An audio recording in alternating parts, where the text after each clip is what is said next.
did.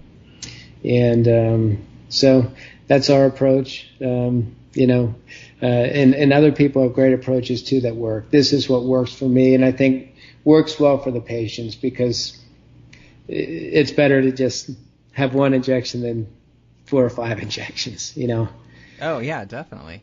Yeah. And so with that, I guess, so time-wise, and again, I know it varies on patient and severity of hair loss, but, let's say like your average patient that has showed up who's done one injection, the ones that were successful, how soon did they see some kind of results? Was it within like a month or 2 months or 3 months? It actually takes about 6 months. 6 months? Okay. Yeah.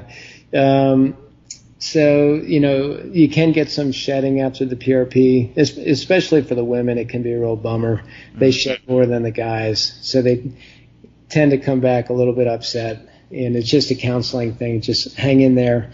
And 3 months is about the earliest, and then really at 6 months is when people can see really significant results. It does not work on people that have just skin. It's not going to bring follicles from the grave to life. But if you've got thinning hair, and that's really what happens with most alopecias that we see, that the hair just thins, and the growth cycles become more in a rest phase than in a growth phase. And the PRP reverses that and makes it more in a normal growth cycle. Oh, that's good to know. Okay, so I guess I didn't really realize that. So once you're, lose hair in that section, it's not possible to regrow it again. You have to have something implanted there. Is that correct? The analogy I use is if you have a lawn that parts of it there's no grass, you're going to have to seed it or sod it. That would be hair transplant. Okay. But if part of your lawn is really not doing well, you can do things like water, fertilize, limb up the trees to get more sunlight, aerate. That's more of the medical management. So most of the people I see are not totally bald. It's actually more, that's probably less than 20%. I'm seeing younger and younger folks that say they're 25 and they've got receding hairlines and they're kind of freaking out, and they're great for medical management to maintain what they have. And then I'll do, some hair transplant as well. But I always preface, there is a chance that it's going to fade behind there and you may need another case. But we do it in a way so it's timeless. And most people have enough grafts to at least get back to the crown, where the front and the middle part of the scalp is covered. And for a lot of people, the crown doesn't matter. But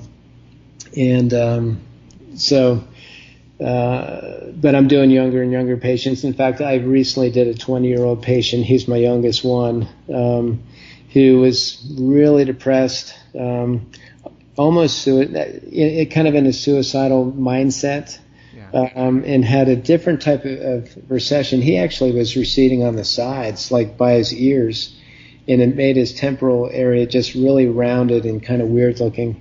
And you can be really aggressive on the sides because that's not going to recede back much more. Mm-hmm. He's so happy. And he had seen like 3 other doctors who said, no, you're 20 years old, you're too young. That's one of those cases that you're just psyched. His mother was just so happy, and he's back in college, and, so like I said, case by case, you have to look at everything. And one of the problems with hair transplant is that it's so salesy, mm-hmm. and a lot of the doctors are not involved. So it really takes kind of a medical, evaluation and kind of that medical kind of do no harm mentality when you look at people.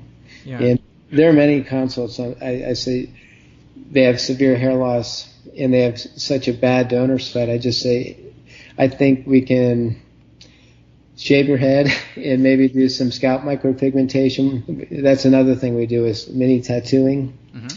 that looks like follicles, or we just kind of hold off because I just don't think you have the hair to actually have hair transplant. I've had that discussion multiple times. Yeah. So, the people listening to this podcast are across the world, actually. So if somebody isn't able to come chat with you, and it sounds like you run an amazing practice in Atlanta, what are some things that they should look for if they, want to find someone in their local state or local area who is a reputable hair transplant specialist? Well, I think, obviously you have to look at the reviews, and most of my patients just do a ton of research, and I would see multiple doctors. In fact, I encourage patients, especially if they don't have a lot of knowledge and maybe they're kind of hedging a lot. I said, I think you should probably see a couple more doctors and kind of get a sense of what we're doing and what the process is. So it's all about education. Okay. There are some great podcasts like The Bald Truth. I don't know if you've ever seen that, but Spencer Coburn is the host.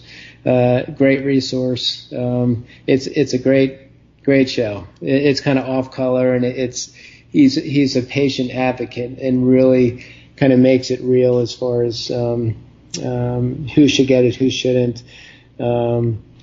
I'm actually part of a society called the IAHRS, and I think there are about 88 doctors involved. And actually, Spencer started that society through The Bald Truth, and they're all top doctors. If you go to iahrs.org and look on that website, those are all the doctors that are presenting at big conferences, doing major research. Founding fathers of hair transplant. They're all, very good. Oh, wonderful. Cool. I'll make sure I put that podcast link in the show notes because that sounds absolutely amazing. Yeah. Yeah. So with everything that you've done throughout your entire career, what would you say has been the best advice you've ever received?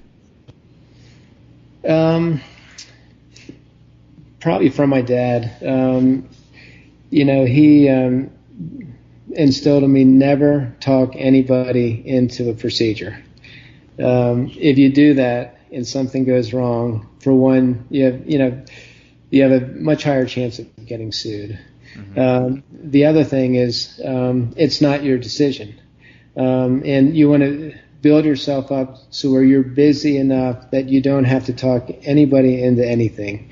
They're gonna come to you because you're the expert. And you provided them enough comfort and information that they're ready to make a decision for you to be the doctor. And that's kind of how I've done my whole career. And it's really helped me with challenging patients where I can stand up and say, I think I'm done. I've given you all the information, and we'll see you later. And it's amazing how that can be effective as far as the patient kind of saying, I'm just nervous right now. Let me come back and re-engage. I think it's the best way to practice medicine. Yeah, that's absolutely amazing advice. So thank you for sharing that. That's great. Well, yeah. Dr. Danyo, I appreciate you taking the time to chat with me, and I want to thank you again for coming on the show. If the listeners want to see more of your work and to hear more about your practice, what's the best place they can go to do that? Well, my website is www.nahairrestoration.com, as in North Atlanta, hairrestoration.com. That's probably the best bet.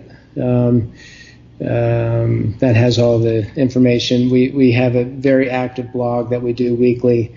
And there's just a ton of information on that website with before and after pictures and videos.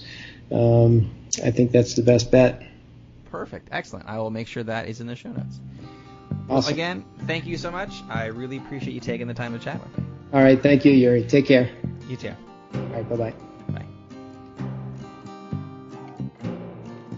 Thank you for listening to another episode of the Advance Your Art podcast.